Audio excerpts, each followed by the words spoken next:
Бүгін спорт қауымдастығы бүкіл әлемдік үстел теннисі күнін атап өтуде.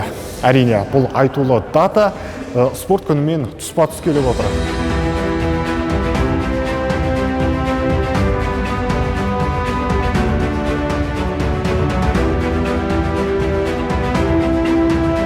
Осы стол теннисімен шұғылданып жүргеніме 2 жылдай уақыт болды.